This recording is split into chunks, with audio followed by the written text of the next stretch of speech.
तो अभी तक हमने जाना कि गुप्त नवरात्रि का क्या इम्पोर्टेंस है और गुप्त नवरात्रि में मूलतः 10 महाविद्याओं की साधना की जाती है।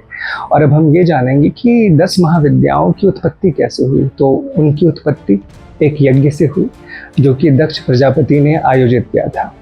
और उस यज्ञ में सारे देवी, सारे देवता, सारे ऋषि मुनि आमंत्रित थे, लेकिन महादेव और माँ सती को निमंत्रण नहीं गया था, क्योंकि जो दक्ष प्रजापति थे उनको कभी भी महादेव पसंद ही नहीं थे।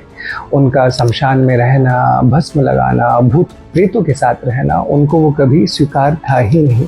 उन्होंने माँ सती की शादी तो भगवान शिव से करा दी, लेकिन हृदय से कभी भी उनको स्वीकार नहीं किया।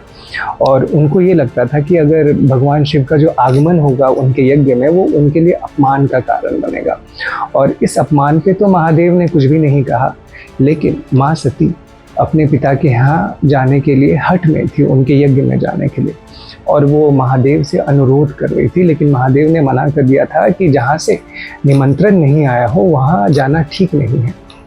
लेकिन माँ सती महादेव से निरंतर अनुरोध करते जा रही थी और महादेव मना करते जा रहे थे। और ठीक उसी समय जो माँ सती है, उन्होंने माँ काली के रूप में वो प्रकट हो गई और घोर स्वरूप, 4 भुजाएं, गले में मुंडमाला, मस्तक पर अर्धचंद्र और माँ का वो मेघवर्ण स्वरूप बहुत ही घोर था। महादेव ने जैसे ही वो स्वरूप देखा, महादेव ने आंखें बंद कर दी। और जब महादेव ने आंखें खोली तो माँ काली ही उनके सामने थी। उन्होंने पूछा, सती कहाँ है? तो माँ ने बोला कि मैं ही सती हूँ। और महादेव ने इस पर कुछ भी उत्तर देना उचित नहीं समझा और वो वहाँ से चले गए। जैसे ही महादेव दूसरी दिशा की ओर मुड़े, वहाँ पे और एक देवी प्रकट हो गई और इस प्रकार 9 देवियों का प्राकट्य हुआ हर एक दिशा में। तो इससे ये दर्शाया जाता है कि जो शक्ति होती है वो सर्वव्यापी होती है। जो माँ है वो हर जगह विद्यमान है, हर एक कण कण में और हर एक तत्व में। और तंत्र में देवी के जो मंत्र होते हैं उसको विद्या बोला जाता है। तो इस तरीके से 10 महाविद्याओं का प्राकट्य हुआ। क्योंकि महादेव साउथ को फेस कर रहे थे तो माँ काली थी वहाँ पे, और उनके ऊपर माँ तारा थी, और पूर्व में माँ चिन्मस्ता, और पश्चिम में माँ भुवनेश्वरी। इस तरह 10 दिशाओं में महादेव को देवियों ने घेर लिया था। तो इस प्रकार 10 महाविद्याओं की उत्पत्ति हुई।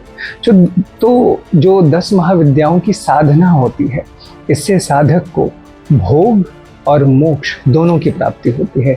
एक तरफ तो साधक की जो कि मेटेरियल वर्ल्ड की इच्छाएं होती हैं वो पूर्ण होती है, दूसरी तरफ जो देवी का अलग अलग दिव्य स्वरूप है वो एक साधक को मुक्ति के मार्ग पर ले जाने के लिए प्रशस्त करता है। और गुप्त नवरात्रि है, इसका जो आरंभ है वो हम माँ काली की साधना के साथ करेंगे। और इस ऐप पे जो भी पावरफुल मंत्रास हैं और रिचुअल्स हैं, उससे आप स्वयं ही 10 महाविद्याओं को जागृत करने का आपको गाइडेंस मिलेगी, जिससे कि आप सेल्फ इनिशिएट हो पाएंगे। और ये जो ऐप है ये एक गाइडिंग गुरु के जैसे काम करता है, जो कि आपको एक प्रॉपर और एक सेफ गाइडेंस देगा और आपको साधना करने में भी हेल्प करेगा। और तंत्र साधना ऐप पे जो भी गाइडेंस हैं, जो भी रिचुअल्स हैं, वो सीधे हिमालयन सिद्ध ओम स्वामी जी के द्वारा दिए गए हैं। ओम स्वामी जी ने खुद 10 महाविद्याओं को जागृत किया है। तो ये जो ऐप है ये उन्हीं का मार्ग है कि आप बिना किसी भय के, कन्फ्यूज़न के, डाउट के या फियर के आप अपने घर में अपनी साधना का आरंभ कर सकते हैं। तो बने रहिए हमारे साथ इस शक्तिशाली आषाढ़ मास की गुप्त नवरात्रि में। अपने अंदर की गुप्त शक्ति को माँ काली की साधना के साथ जागृत करें। जय माँ काली, जय श्री हरि।